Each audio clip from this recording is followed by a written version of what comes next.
Hello, you're watching TVP World Talks. I'm Jonasz Rewiński.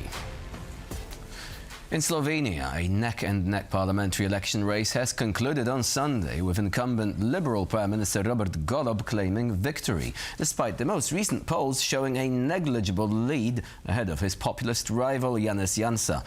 As the vote began, commentators pointed towards accusations of foreign interference involving former Mossad operatives, the dispute over the rights of the country's Roma minority, as well as the general political direction Slovenia might take should a new right-wing government take the reins, including with respect to the situation in the Middle East.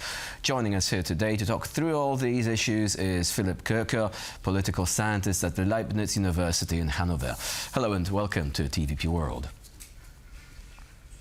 Hello, nice to be here. So from what we can see so far, it is likely that the story is not ending today with the announcement of the results. Do you think that the coalition talks will be smooth enough for a new government to be formed quickly, or are we going to see a protracted negotiation process in the days and perhaps weeks ahead?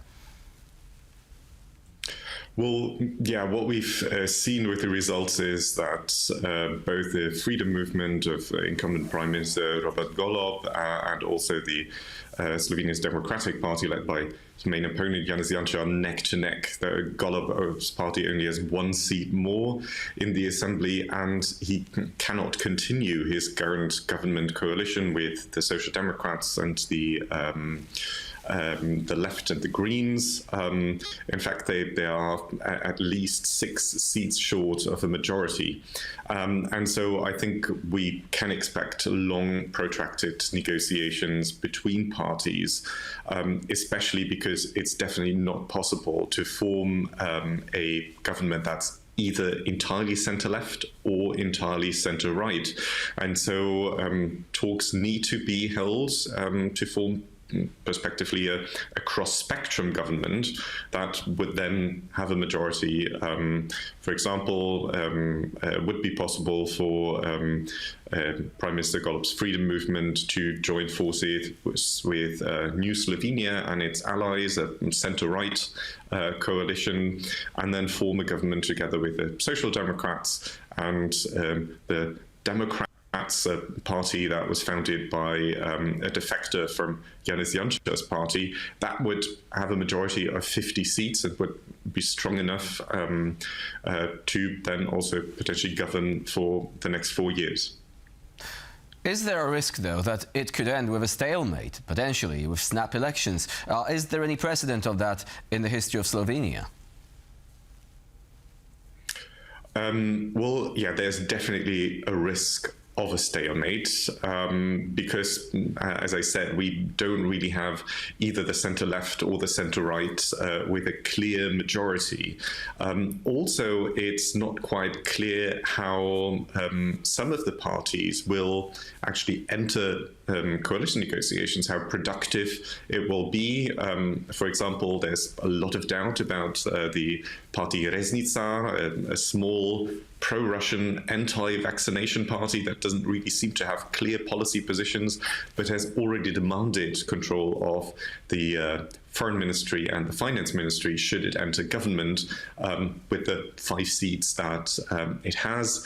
Also, Jonasz has said that he only wants to form a strong government built on a very strong and clear majority, and has already hinted at the possibility of snap elections. We haven't had snap elections in Slovenia just after sort of failed coalition talks, but here it is a real possibility, especially as Jonasz seems unwilling to take on the role of formateur should the centre-left, or at least Robert Golob and his party, fail in forming a stable coalition. So now, what are the issues which could potentially be crucial in the course of these talks? Because Jonasz Janša, for example, he is considered to be a Trumpist. He admires Donald Trump. Also, he is an ally of Viktor Orban. However, his position on Ukraine, for example, is very different than that of Viktor Orban. So with Ukraine, would you say that this is not something that would be decisive? Because the major players are all supportive of Kiev's aspirations to join the European Union and generally of fending off the Russian invasion. Yeah, so actually we've seen quite a lot of Slovenian parties that they hold positions that we wouldn't necessarily see together in other countries. And this is particularly true for Jonasz Janša's party, which has been quite liberal in some aspects of its program, but otherwise is very much, follows in the path of Viktor Orban in Hungary or Robert Fico in Slovakia. So I think foreign policy will not necessarily be the issue here.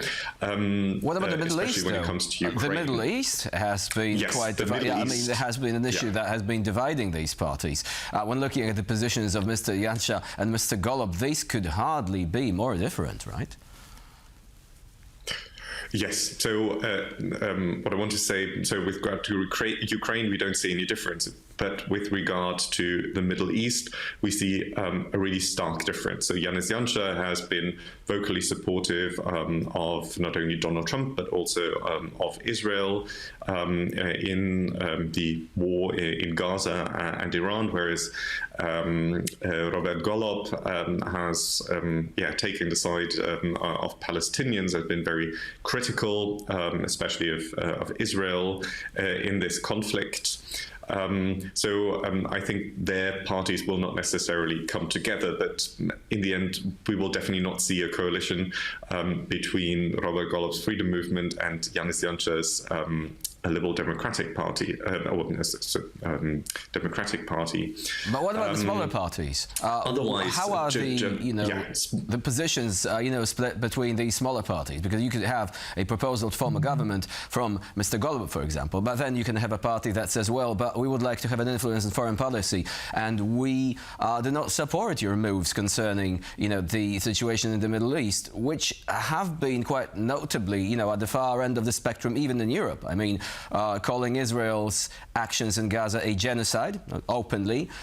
So this is something that the government of Mr. Golob did, and also even banning some Israeli officials from entering the country, and Israeli companies from selling weapons in Slovenia. So this is a fairly strong position there. Do you think that this could be a deal breaker for some potential coalition partners? Well, it's definitely something that these coalition that parties will need to talk about in coalition talks. But I think much more problematic will be other positions on bread and butter issues in domestic politics. So, and here we have positions of political parties pitted against each other. The left arguing for more investment in infrastructure, keeping taxes at the current level, whereas then centre-right parties arguing for tax breaks, or the Democrats as a new party arguing in particular for help for startups, more digitalization.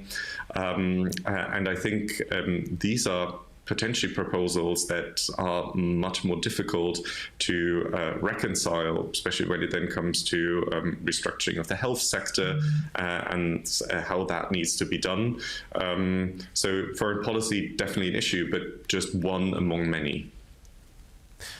So now, some foreign media outlets have picked up on the question of the Romani minority, saying that essentially both candidates are not essentially very friendly towards it, and that there has been some scapegoating going on, especially following the introduction of the so-called Šutar law, which allows police extensive rights of search and entry, even without a warrant, in neighborhoods where members of the Roma minority are actually living. Can you tell us more about this? How much of an impact did it have on the elections?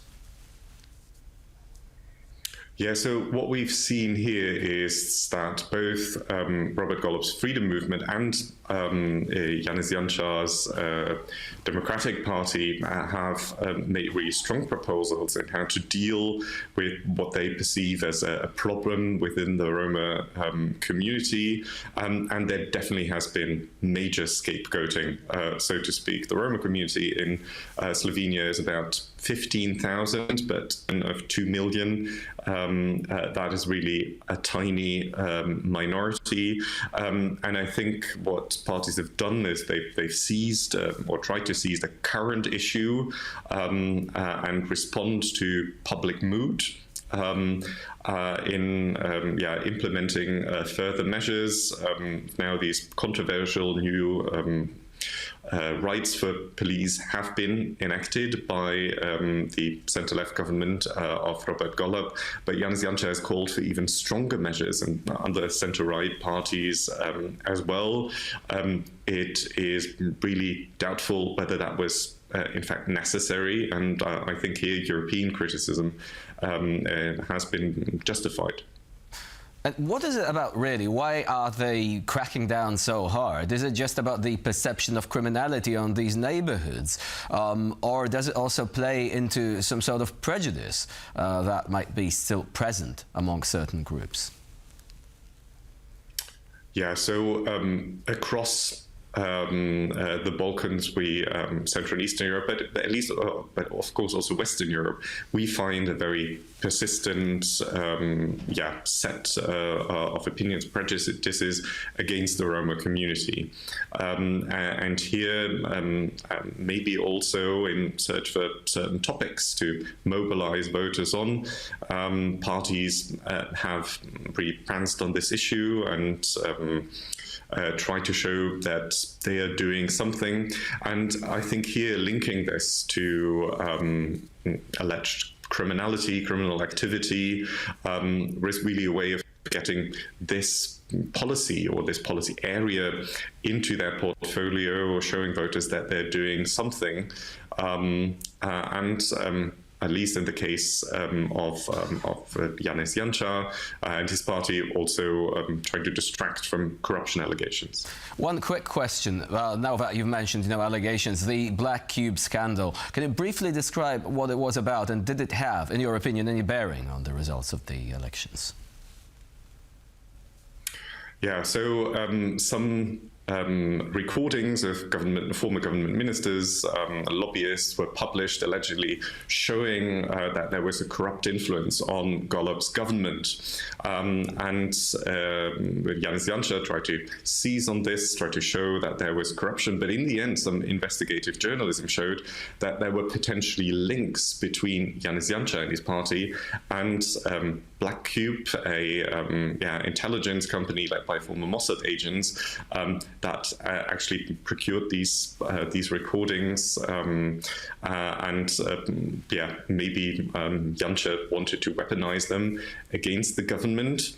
And unfortunately, I will have to talk a conversation here. Regrettably, we have run out of time. Hopefully, this is something we can talk about in the near future. For the time being, Philipp Köker was our guest today here on TVP World. Thank you very much for joining us. Thank you. And I'm Jonasz Rewiński, watching TVP World. Please do stay with us.